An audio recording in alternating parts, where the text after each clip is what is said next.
Hello everyone, welcome back to our YouTube channel Defence Point. और दोस्तों, आज के हमारे इस वीडियो में हम आप लोगों के लिए लेकर के आए हैं कोस्ट गार्ड नाविक एग्ज़ाम की तैयारी के लिए स्टैटिक जीके और जीएस का एक स्पेशल वीडियो, जिसमें कि हम नाविक एग्ज़ाम में बार बार पूछे जाने वाले क्वेश्चंस को कवर करेंगे। तो वीडियो जो है आपके लिए काफ़ी ज़्यादा इंपॉर्टेंट होने वाला है, तो इसको एंड तक देखिएगा। और साथ ही अगर आप लोग हमारे चैनल के ऊपर पहली बार विजिट कर रहे हैं तो इसको सब्सक्राइब कर लें और बेल आइकन को प्रेस कर लें, ताकि आप लोगों को हमारे द्वारा दिए जाने वाले सभी लेटेस्ट अपडेट्स मिलते रहें। तो चलिए शुरू करते हैं आज का ये वीडियो बिना किसी देरी के।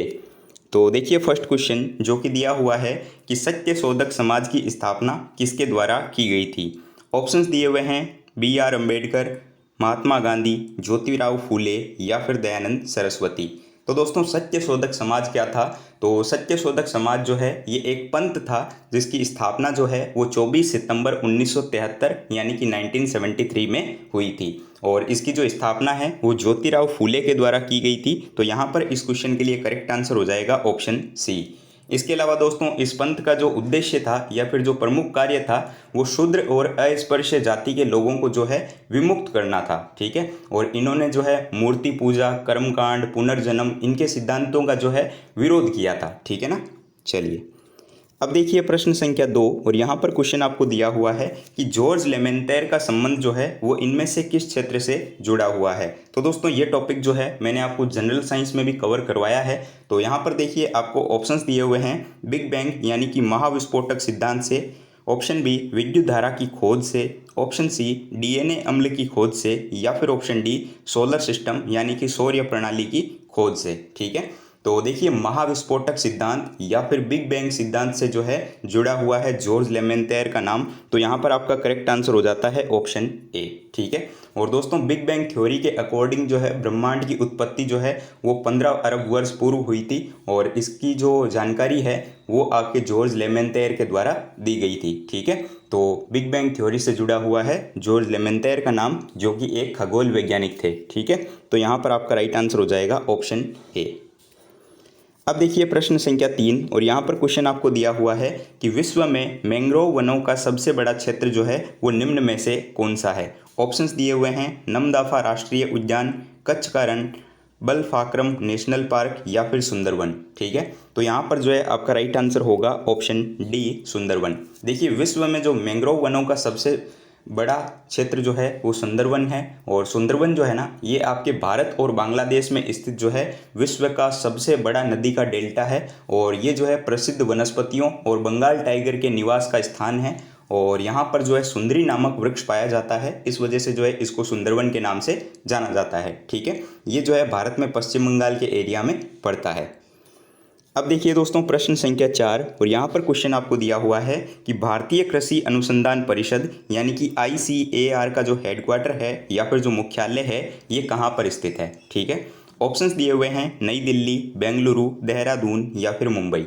तो यहाँ पे जो है आपका सही जवाब हो जाएगा ऑप्शन ए नई दिल्ली। देखिए, भारतीय कृषि अनुसंधान परिषद यानी कि ICAR का जो मुख्यालय है ये नई दिल्ली में स्थित है। ठीक है। इसका जो मूल नाम था वो पूसा संस्थान है। और इसकी स्थापना जो है वो सर्वप्रथम बिहार में 1905 में हुई थी, लेकिन बाद में जो है इसको 1934 में जो है दिल्ली में स्थानांतरित कर दिया गया था। ठीक है। अब देखिए प्रश्न संख्या 5। और यहाँ पर क्वेश्चन आपको दिया हुआ है कि इनमें से कौन सा जो है वो भारत का सर्वोच्च विधायी निकाय है। ठीक है। ऑप्शंस दिए हुए हैं कैबिनेट, उच्चतम न्यायालय, निर्वाचन आयोग या फिर संसद। तो दोस्तों, यहाँ पर जो है आपका करेक्ट आंसर होगा ऑप्शन डी संसद यानी कि पार्लियामेंट। देखिए, संसद जो है ये भारत का सर्वोच्च विधायी निकाय है। और ये जो है एक द्विसदनीय व्यवस्था है। ठीक है। क्योंकि भारतीय संसद जो है ना, ये आपके राष्ट्रपति, राज्यसभा और लोकसभा, इन तीनों से जो है मिल करके बनती है। और राष्ट्रपति के पास जो है संसद के दोनों में से किसी भी सदन को बुलाने या फिर जो है स्थगित करने या फिर जो है आप बोल सकते हैं कि लोकसभा को भंग करने की शक्ति है। ठीक है ना। चलिए, अब देखिए प्रश्न संख्या 6। और यहाँ पर क्वेश्चन दिया हुआ है कि अमजद अली खान जो कि एक भारतीय शास्त्रीय संगीतकार है, जो कि इनमें से कौन सा वाद्य यंत्र बजाते हैं, ये आपसे पूछा जा रहा है। तो दोस्तों, आपके सिलेबस में एक टॉपिक है महत्वपूर्ण व्यक्ति और उनसे जुड़े हुए क्षेत्र। ठीक है। तो वहाँ से जो है कुछ इस टाइप का क्वेश्चन बनता है। तो देखिए, ऑप्शंस दिए हुए हैं तबला, मेडोलिन, सितार या फिर सरोद। तो दोस्तों आपका इस क्वेश्चन के लिए राइट आंसर हो जाएगा ऑप्शन डी सरोद। देखिए अमजद अली खान जो कि एक भारतीय शास्त्रीय संगीतकार है और ये जो है सरोद बजाते हैं, ठीक है। और इनको जो है पद्म भूषण सम्मान भी दिया गया है और ये जो है ग्वालियर के सोनिया बंगस घराने से जो है संबंधित हैं शायद, ठीक है। तो करेक्ट आंसर हो जाएगा option D. Now question number 7 और यहाँ पर क्वेश्चन आपको दिया हुआ है मोहिनी अट्टम जो कि एक शास्त्रीय नृत्य है, ठीक है। काफ़ी सिंपल सा क्वेश्चन है, मैं जानता हूँ कि सभी को जो है इसका आंसर पता है, लेकिन दोस्तों इस टाइप के क्वेश्चन जो है आपके नाविक एग्जाम में जो है बार बार रिपीट होते हैं जीके के सेक्शन में। हर बार जो है आपको इस टाइप का क्वेश्चन देखने को मिलता है। ऑप्शंस दिए हुए हैं महाराष्ट्र, तमिलनाडु, राजस्थान या फिर केरल, ठीक है। तो मोहिनी अट्टम जो है ये भारत के केरल राज्य का सबसे लोकप्रिय शास्त्रीय नृत्य है, तो करेक्ट आंसर हो जाता है ऑप्शन डी। इसके अलावा देखिए दोस्तों महाराष्ट्र की बात करें तो महाराष्ट्र का शास्त्रीय नृत्य हो जाएगा लावणी, ठीक है। तमिलनाडु की बात करें तो तमिलनाडु का हो जाएगा भरतनाट्यम, ठीक है। और राजस्थान का आप सभी लोगों को पता है घूमर, ठीक है। चलिए अब देखिए दोस्तों प्रश्न संख्या 8। यहाँ पर क्वेश्चन आपको दिया हुआ है कि इनमें से किस राज्य में हर वर्ष जो है लुसुंग त्यौहार मनाया जाता है। तो लुसुंग त्यौहार जो है ये कौन से राज्य में मनाया जाता है पूछा जा रहा है। ऑप्शंस दिए हुए हैं नागालैंड, उत्तर प्रदेश, सिक्किम या फिर उत्तराखंड। तो यहाँ पर जो है आपका राइट आंसर होगा ऑप्शन सी सिक्किम। देखिए लुसुंग त्यौहार जो है ये सिक्किम राज्य में हर वर्ष जो है दिसंबर के महीने में मनाया जाता है, ठीक है। और ये त्यौहार जो है ना ये भूटिया और लेपचा ये दो जनजातियां हैं और इन जनजातियों का जो है ये एक पारंपरिक त्यौहार है जो कि मतलब फसल होने के जश्न में मनाया जाता है, ठीक है। चलिए अब देखिए प्रश्न संख्या 9 और यहाँ पर क्वेश्चन है आपके पास कि हब्बल का जो नियम है ये इनमें से कौन से क्षेत्र से संबंधित है, ठीक है। ऑप्शंस दिए हुए हैं ऊष्मा, ध्वनि, खगोलिकी या फिर हवा का दबाव यानी कि एयर प्रेशर। तो दोस्तों हब्बल का नियम जो है ये खगोलिकी से रिलेटेड है यानी कि एस्ट्रोनॉमी से, ठीक है। और इसके अनुसार क्या है कि जब कोई मंदाकिनी जो है वो हमसे जितना दूरी पर है वह हमसे उतनी ही तेज़ी से जो है दूर जा रही है और इस प्रकार जो है मंदाकिनी का जो वेग है ना वो मंदाकिनी की हमसे दूरी के समानुपाती होगा, ठीक है। यही जो है हब्बल का नियम है, ठीक है ना। और हब्बल के नियम के अनुसार जो हमारा यूनिवर्स है ना इसकी जो उम्र है वो 15 × 10⁹ ईयर्स जो है आंकी गई है, ठीक है ना। तो इन चीज़ों को भी आप लोग थोड़ा ध्यान में रख सकते हैं। वैसे हब्बल का नियम जो है ये आपके एस्ट्रोनॉमी यानी कि खगोलिकी से रिलेटेड है। अब देखिए प्रश्न संख्या 10 और यहाँ पर क्वेश्चन आपको दिया हुआ है कि विश्व स्वास्थ्य संगठन यानी कि वर्ल्ड हेल्थ ऑर्गेनाइजेशन का जो हेडक्वार्टर है ये कहाँ पर स्थित है, ठीक है। दोस्तों अंतर्राष्ट्रीय संस्थाएं और उनके मुख्यालय से रिलेटेड एक क्वेश्चन आपको एग्जाम में देखने को मिलेगा ही मिलेगा, ठीक है। तो देखिए यहाँ पर जो है आपको WHO का हेडक्वार्टर पूछा जा रहा है। ऑप्शंस दिए हुए हैं Amsterdam Netherland, New York city America, Vienna Austria या फिर जेनेवा स्विट्जरलैंड। तो दोस्तों वर्ल्ड हेल्थ ऑर्गेनाइजेशन यानी कि WHO का जो हेडक्वार्टर है ये जेनेवा स्विट्जरलैंड में स्थित है। तो यहाँ पर आपका करेक्ट आंसर हो जाएगा ऑप्शन डी, ठीक है। इसके अलावा कुछ और अंतर्राष्ट्रीय संस्थाएं हैं जिनका मुख्यालय जो है आपको प्रीवियस ईयर्स में पूछा गया है, तो मैं उनको भी जो है एक बार यहाँ पर फटाफट से रिपीट कर देता हूँ। तो देखिए यहाँ पर जो है पूछा गया था वर्ल्ड ट्रेड ऑर्गेनाइजेशन यानी कि विश्व व्यापार संगठन का मुख्यालय कहाँ पर है। तो WTO का यानी कि वर्ल्ड ट्रेड ऑर्गेनाइजेशन का जो मुख्यालय है वो भी आपके जेनेवा स्विट्जरलैंड में स्थित है। इसके अलावा आपका जो अंतर्राष्ट्रीय परमाणु ऊर्जा एजेंसी है उसका मुख्यालय कहाँ पर है। तो अंतर्राष्ट्रीय परमाणु ऊर्जा का एजेंसी का जो मुख्यालय है वो भी आपके वियना में स्थित है, ठीक है। और यूनिसेफ का जो हेडक्वार्टर है वो आपके न्यूयॉर्क में स्थित है। तो इनको भी जो है आप लोग ध्यान में रखेंगे क्योंकि ये भी जो है आपके प्रीवियस ईयर्स में ही जो है कोस्ट गार्ड नाविक एग्जाम की शिफ्ट में पूछे गए क्वेश्चन हैं, ठीक है। अब देखिए प्रश्न संख्या 11 और यहाँ पर क्वेश्चन है कि भारतीय संविधान में जो मौलिक अधिकार है ना ये किस संविधान से अंगीकृत किए गए हैं, ठीक है। तो दोस्तों जब हमारा संविधान बनाया जा रहा था ना तो उसमें जो है कई चीज़ें बाहरी देशों के संविधान से अपनाई गई थी, ठीक है। तो यहाँ पर पूछा जा रहा है कि मौलिक अधिकार जो है ये कौन से देश के संविधान से लिए गए हैं। ऑप्शन है आपके पास में यूनाइटेड स्टेट यानी कि संयुक्त राज्य, option B Switzerland, option C Britain या फिर ऑप्शन डी सोवियत संघ रूस, ठीक है। तो भारतीय संविधान के भाग 3 में जो है अनुच्छेद नंबर 12 से लेकर 35, ठीक है, इनमें जो है मौलिक अधिकार जो है आते हैं और ये जो है संयुक्त राज्य अमेरिका के संविधान से लिए गए हैं, ठीक है।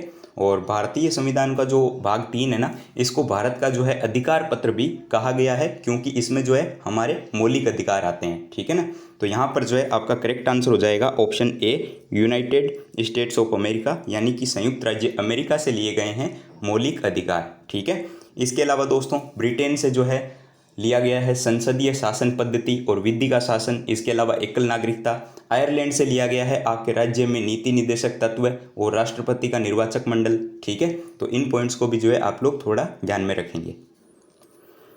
अब देखिए प्रश्न संख्या 12, और यहाँ पर क्वेश्चन है आपके पास कि सिवाना समुद्र जलप्रपात जो है ये भारत में कहाँ पर स्थित है, और ये आपके आईसीजी एग्जाम का ही प्रीवियस ईयर क्वेश्चन हो जाता है। तो ऑप्शंस दिए हुए हैं कर्नाटक, तमिलनाडु, उड़ीसा या फिर आंध्र प्रदेश। तो सिवाना समुद्र जलप्रपात जो है ये आपके कर्नाटक राज्य के मांड्या जिले में जो है कावेरी नदी के ऊपर स्थित है। तो आपको जो है राज्य और नदी का नाम याद रखना है। तो राज्य हो जाएगा कर्नाटक, और कौन सी नदी पर है, तो ये कावेरी नदी पर स्थित है, और ये जो है ना एक खंडित जलप्रपात है। ठीक है, और इसकी जो ऊंचाई है वो 98 मीटर तक है। अब देखिए प्रश्न संख्या 13, और यहाँ पर क्वेश्चन है कि धन्वंतरी भारत में से जो है किस शासक के नवरत्नों में से एक थे। मोस्ट इंपॉर्टेंट क्वेश्चन हो जाता है। ऑप्शंस देखिएगा, बाबर, चंद्रगुप्त द्वितीय, कृष्णदेव राय या फिर अकबर। तो चंद्रगुप्त द्वितीय, जिसको कि चंद्रगुप्त विक्रमादित्य के नाम से भी जाना जाता है, और ये जो है गुप्त वंश का एक महान शासक था। ठीक है, और इसके दरबार में जो है नवरत्न हुआ करते थे, जिनमें से एक थे धन्वंतरी। ठीक है, तो यहाँ पर जो है आपका करेक्ट आंसर हो जाएगा ऑप्शन बी, धन्वंतरी। अब देखिए प्रश्न संख्या 14, और यहाँ पर क्वेश्चन है कि धरती की सबसे बाहरी परत जो है वो कौन सी है। ठीक है, यानी कि outer most layer of the earth. Options दिए हुए हैं शोभ मंडल, मध्य मंडल, एथेनोस्फेयर या फिर थल मंडल। तो देखिए दोस्तों, यहाँ पर जो है आपको धरती की सबसे बाहरी परत पूछा जा रहा है, ना कि वायुमंडल की। ठीक है, तो यहाँ पर जो है करेक्ट आंसर होगा ऑप्शन डी, थल मंडल। ठीक है, यानी कि लिथोस्फेयर जो है ये आपके धरती की सबसे बाहरी और छोटी परत है। ठीक है, और भूपर्पटी और मेंटल का जो ऊपरी भाग है ना, वो मिलकर के जो है लिथोस्फेयर यानी कि थल मंडल का निर्माण करते हैं, और इसकी जो मोटाई है वो 10 से लेकर 200 किलोमीटर के बीच में लगभग है। ठीक है, अब देखिए प्रश्न संख्या 15, और यहाँ पर क्वेश्चन आपको दिया हुआ है कि भारतीय अंतरिक्ष अनुसंधान संगठन का जो मुख्यालय है ये भारत में कहाँ पर स्थित है, यानी कि इसरो का हेडक्वार्टर कहाँ पर है। ये क्वेश्चन आपको पता है कि 1 से 2 बार जो है आपके नाविक एग्जाम में आ चुका है। इसके अलावा एयरफोर्स और नेवी एग्जाम में भी पूछा गया है। तो दोस्तों भारतीय अंतरिक्ष अनुसंधान संगठन, ठीक है, जिसकी स्थापना जो है वो 15 अगस्त 1969 यानी कि 1969 में हुई थी, और इसका जो हेडक्वार्टर है ये बेंगलुरु कर्नाटक में पड़ता है। ठीक है, तो करेक्ट आंसर हो जाएगा ऑप्शन सी। इसके अलावा दोस्तों अभी जो इसरो के चेयरमैन हैं वो एस सोमनाथ हैं। ठीक है, और उससे पहले थे के सिवान। ठीक है, तो अभी कौन है, एस सोमनाथ। तो इनका भी नाम याद रखेंगे। अब देखिए प्रश्न संख्या 16, और यहाँ पर क्वेश्चन है आपके पास कि इनमें से कौन सा युद्ध जो है वो राजा अशोक के द्वारा लड़ा गया और जीता गया जो है आखिरी युद्ध था। तो चक्रवर्ती सम्राट अशोक जो है ये चंद्रगुप्त और बिंदुसार के बाद में जो है मौर्य वंश के शासक थे जो कि गद्दी पर बैठे। ठीक है, और उसके बाद जो है इन्होंने एक युद्ध लड़ा था जिसका नाम था कलिंग का युद्ध। ठीक है, जो कि इनका आखिरी युद्ध था जिसमें इन्होंने विजय प्राप्त की, और उसके बाद में जो है इन्होंने जो है तलवार को त्याग दिया था, यानी कि इसके बाद में जो है इन्होंने दीक्षा ले ली थी बौद्ध धर्म की। ठीक है ना, तो यहाँ पर जो है आपके करेक्ट आंसर हो जाएगा ऑप्शन बी, कलिंग का युद्ध। अब देखिए प्रश्न संख्या 17, और यहाँ पर क्वेश्चन है कि इनमें से किसकी स्थापना जो है वो 30 दिसंबर 1906 को जो है की गई थी। ऑप्शंस दिए हुए हैं लखनऊ समझौता, ऑल इंडिया मुस्लिम लीग, स्वशासन अधिनियम या फिर बंगाल समझौता। ठीक है, तो यहाँ पर जो है आपका राइट आंसर होगा ऑप्शन बी, ऑल इंडिया मुस्लिम लीग। देखिए ढाका का जो नवाब था सलीमुल्लाह, इसके नेतृत्व में जो है 30 दिसंबर 1906 को जो है ढाका के अंदर ऑल इंडिया मुस्लिम लीग की स्थापना की गई थी। ठीक है, और सलीमुल्लाह खां जो है वो मुस्लिम लीग के संस्थापक और अध्यक्ष थे। ठीक है ना, तो करेक्ट आंसर हो जाएगा ऑप्शन बी। अब देखिए प्रश्न संख्या 18, और यहाँ पर क्वेश्चन है कि निम्नलिखित में से किस देश से होकर कर्क रेखा नहीं गुजरती। ठीक है, यानी कि जो ट्रॉपिक ऑफ कैंसर है ये इनमें से कौन सी कंट्री से होकर के नहीं गुजरती है। ऑप्शंस दिए हुए हैं मैक्सिको, म्यांमार, भारत या फिर ब्राज़ील। तो दोस्तों यहाँ पर जो है आपका राइट आंसर हो जाएगा ऑप्शन डी, ब्राज़ील। देखिए कर्क रेखा जो है ये आपके अमेरिका का जो हवाई द्वीप है उससे बहमास, मोरितानिया, अल्जीरिया, लीबिया, मिस्र, भारत, म्यांमार, ओमान, मैक्सिको, माली, नाइजर और इसके अलावा कुछ और भी देश हैं, ठीक है, जिनसे होकर के गुजरती है। चीन और ताइवान भी इसमें आते हैं। ठीक है, तो यहाँ पर जो है ऑप्शन डी जो कि आपका ब्राज़ील दिया हुआ है, तो यहाँ से जो है आपके ट्रॉपिक कैंसर जो है वो होकर के नहीं गुजरती। ठीक है ना। चलिए अब देखिए प्रश्न संख्या 19 और यहाँ पर क्वेश्चन है कि निम्नलिखित में से कौन सी नदी जो है वो बंगाल की खाड़ी में नहीं गिरती। ठीक है, तो राइट आंसर हो जाएगा यहाँ पर आपका ऑप्शन नंबर डी नर्मदा। देखिए नर्मदा नदी जो है ना ये पूर्व से पश्चिम दिशा में प्रवाहित होने वाली तथा अरब सागर में गिरने वाली जो है भारत की सबसे लंबी नदी है। ठीक है ना, और ये जो है ना मेकाल पठार की जो है अमरकंटक पहाड़ियों से निकलती है। तो राइट आंसर हो जाएगा ऑप्शन डी नर्मदा नदी। अब देखिए दोस्तों प्रश्न संख्या 20 जो कि आज के इस वीडियो का लास्ट क्वेश्चन है। तो क्वेश्चन आपको दिया हुआ है कि निम्न में से किस भारतीय राज्य की सीमा जो है वो अंतर्राष्ट्रीय सीमा को स्पर्श नहीं करती है। तो काफ़ी सिंपल सा क्वेश्चन है, आई होप आप सभी को जो है इसका आंसर पता होगा। ऑप्शंस दिए हुए हैं पश्चिम बंगाल, हरियाणा, हिमाचल प्रदेश या फिर पंजाब।